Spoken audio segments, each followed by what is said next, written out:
It's a new age, and that means KQED must be a leader in media technology. Our updated headquarters will open soon, and we invite you to support the next chapter in public broadcasting at kqed.org/campaign21. Help keep KQED at the heart of the community at kqed.org/campaign21.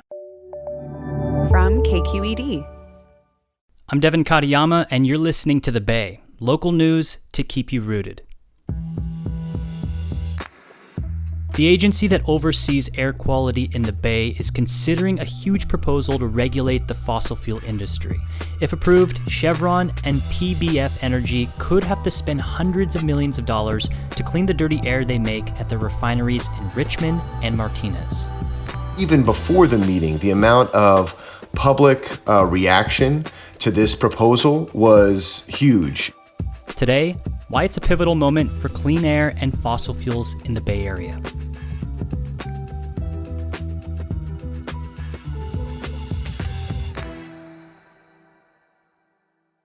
Support for this podcast comes from Lucky & Lucky California, featuring Lucky You Rewards with featuring offers, coupons, and points. Good at neighborhood Lucky & Lucky California stores. Guests can sign up on the Lucky mobile app, in-store, or online at luckysupermarkets.com. And from Immersive Van Gogh Exhibit San Francisco, now open. This 360-degree experience puts viewers at the center of 300,000 cubic feet of projections of Van Gogh's art. Tickets and gift cards available now. VanGoghSF.com. I would say, this is probably one of the most important votes before the board as it relates to refinery oversight in many years. Ted Goldberg is a senior editor with KQED, and he's been covering the Bay Area Air Quality Management District. The agency's board of directors has 24 members, and they are the ones that regulate air quality in the region.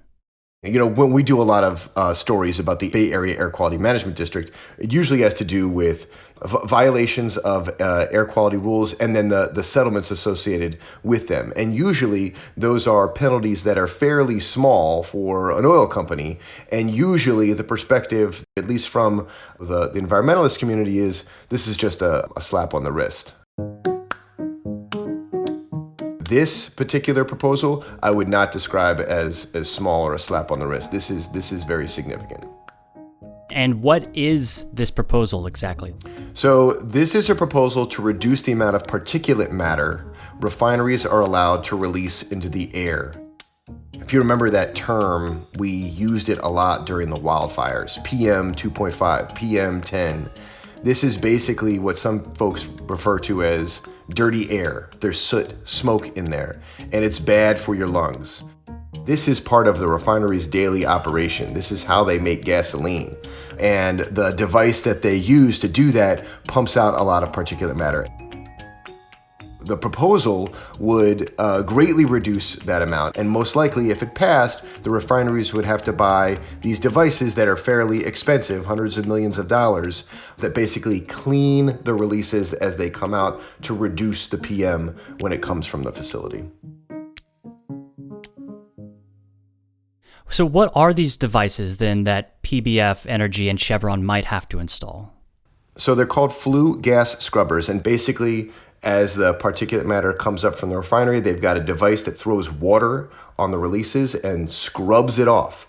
And so the amount of particulate matter that goes out of the refinery is much less than it would normally be. And environmentalists and the Air District have pointed out that refineries around the country have these. This is not something that's completely new. It's new to the Bay Area except for the Valero refinery, which actually already has one. This proposal wouldn't affect them, but they're not uncommon. But they are expensive. If this passes, the Air District is essentially saying we need you to significantly reduce the particulate matter that comes from your refinery. The best way to do that is buying one of these devices. We don't really care how you do it, we just care that you do it. And so most likely, if it passes and it's not subject to an injunction or something like that from a lawsuit, they would have to buy them. Why is this happening now with these two refineries, PBF Energy in Martinez and Chevron in Richmond? The reason why they're the focus is because Valero already has one of these devices. the flue gas scrubbers, and 2 other refineries in the Bay Area, Marathon, which is also in Martinez, and Phillips 66, which is in Rodeo. They're in the process of transitioning their fossil fuel refineries into facilities that are supposed to use more renewable hydrogen energy. PBF and Chevron, they're not planning on significantly changing their fossil fuel refining work. And the Air District has essentially said, we've looked at data over the years that, by the way, the companies dispute, and you guys need to cut down on the amount of particulate matter that you're releasing.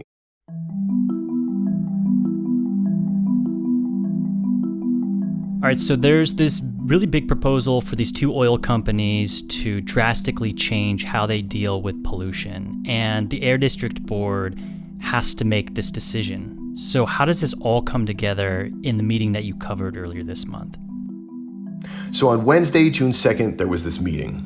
We have 156 people who would like to speak, and I'm going to ask. The full board is there, and it's virtual, but it's packed. And we knew at the very beginning that there was going to be a lot of public comment.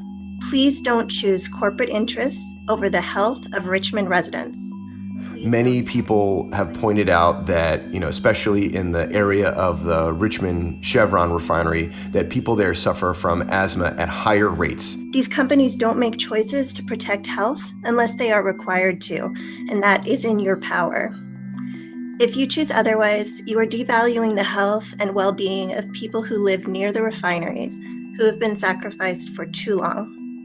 Members of the community, environmentalists, health advocates, health officials, residents, sort of pointed that out. Hey, we're tired of taking the brunt of the pollution that comes from these refineries, and something really needs to be done about it. In fact, there's, pediatricians, OBGYNs that are saying this is affecting disproportionately people of color, low-income folks, women, and children. As medical professionals, the ACCMA urges the board to take meaningful steps to reduce particulate matter emissions for the sake of our patients and our communities. Thank you. Chevron and PBF and the industry definitely were there as well. And a significant number of refinery workers at the 2 companies, union members at both of those refineries, as well as the industry, they showed up as well. Good morning. My name is Jessica Scheiber. I'm environmental focal point for PBF and a Benicia resident. The people that were there to speak against the proposal say, look, Chevron and PBF and the Air District have acknowledged that if you buy this device that's hundreds of millions of dollars, most likely you're going to have to cut jobs. It may be hard to imagine the impact of a decision to go with the 0.01 requirement, but picture another refinery closing. To some, you may think that this is a good thing. But this leaves hundreds more out of work competing for a finite number of good-paying jobs while collecting a paltry unemployment. I know this all too well since my husband lost his job at the Marathon refinery when it shut down. You do that and you're going to affect our members. This is not a just transition. There's this term that gets used quite a bit in the environmentalist movement among elected officials that we need to make sure if we're going to end fossil fuel production that the people who are working in those industries get good-paying jobs later. And workers and the union that showed up to the meeting said, that's not happening here. Unless you have something they can come into right away that's green energy, it's not working for us. Many of our association members have already suffered financially through COVID-19, and passing the proposed 0.01 regulation that, among other things, will inevitably increase energy costs will be yet another blow that will threaten their survival and a significant setback to the overall local economy. PBF has said, they said this before the meeting and they said it during, we just can't afford this. We don't have the space inside our refinery. It costs too much. You make us do this, we're going to have to shut down. My name is Heather Slindy, and I'm a certified instrumentation analyzer technician and member of the IBEW here at Martinez Refining Company. If the 0.01 standard is forced, PBF will indefinitely shut down, which will cause catastrophic impacts on the Bay Area as a whole. Well, I'm curious, what do you make of those claims by PBF Energy and Chevron, specifically that it's too expensive and that it's going to cost workers? So, PBF is not as big as Chevron, and they bought this refinery from Shell and Martinez in the last year and a half. since then, things really took a turn with the pandemic. When people stopped driving, they weren't paying for gas. The demand for oil just really, really dropped. That perspective, I think, is legitimate, that this will hurt their bottom line. Do I think that their threat that they will shut down the refinery is true? I think that that's up for question. I think that with Chevron, I think that they could afford this. And I think they probably, if it went through, they would probably buy it, and they probably would reduce the amount of workers that they have there. I think that they can handle that kind of a hit more than a company like PBF.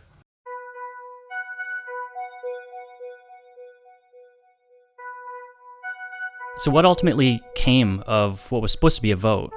Nothing. Just to bring you back, colleagues, we began public comment a little after 11, and we've had almost 5.5 hours of public comment. And I do want to thank all the public speakers. A number of you... Basically, there was so much public comment, board members just could not stay on. I mean, it lasted 7-8 hours, something like that. It was a really long meeting, and the board decided at the end of the meeting, maybe we'll do this at the next board meeting, maybe we won't. We got to figure out when we're going to do the vote. I want to make sure there's enough time for a very robust discussion before we take action, and I do not want that discussion to be split today, as I am fearful that it will be. Actually, I was in touch with the Air District to try to find out when the vote would be, and it was even longer than the initial predictions. Now it's going to be July 21st. All right, so there's basically a month between now and the next time they're supposed to vote. What happens during this time? Good question. Okay, so there's nothing on the board agenda between now and then. Environmentalists are concerned this is just going to give lobbying time for the oil industry to convince directors to vote no. And I'm actually trying to get at that. I thought, maybe the Air District has information on the kind of communication that its board directors have with the oil industry, with environmentalists, with labor, or they know, they hold reports on how much money these interest groups donate to members of the board. They do not.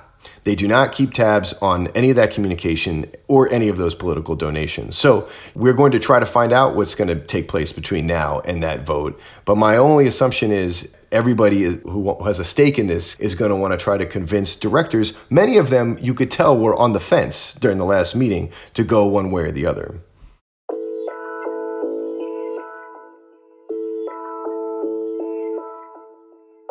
Well, Ted, I know you've been following refineries in the Bay Area for a while, which, for all of our talk here in the Bay about climate change and green energy, we still do very much produce fossil fuels. What do you think this story says about the battle to reduce the impact of fossil fuels, whether it's in the form of, air pollution or in the form of climate change? I think it says two things. On the one hand, the Bay Area refining industry is really at an inflection point. Right now, 2 of the 5 refineries in the region, Phillips 66 is in Rodeo, Marathon is the other refinery in Martinez, are moving away from fossil fuel refining. One could make the argument that we are slowly making our way toward that just transition.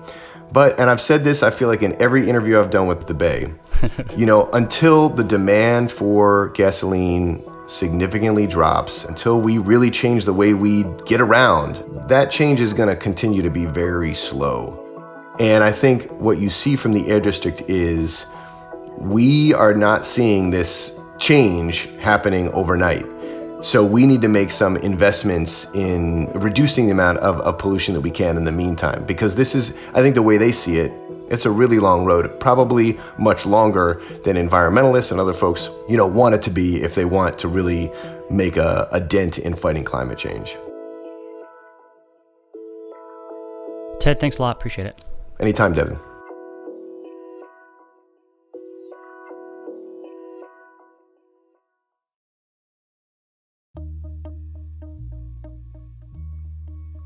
The vote is now scheduled for July 21st. Ted says that if the 24-member Air District Board approves the proposal, it's also possible that either Chevron or PBF could sue and bring the issue to the courts. Thanks to Ted Goldberg, senior editor for KQED. Also, I just want to let you know that after July 2nd, we're going to be taking a break from making new episodes for the rest of the month. The Bay team works really hard to bring you 3 shows a week, so this time will really help us take a breather and relax and come back fresh at the beginning of August.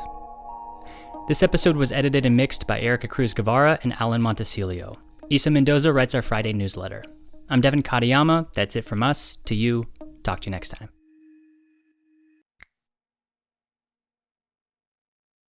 What do students really need in order to learn? I'm Ki Sung. And I'm Nima Gobir, coming at you with a 6th season of Mindshift from KQED. Mindshift is the show where teachers, parents, and caregivers can discover solutions for raising our kids in the modern era. Points.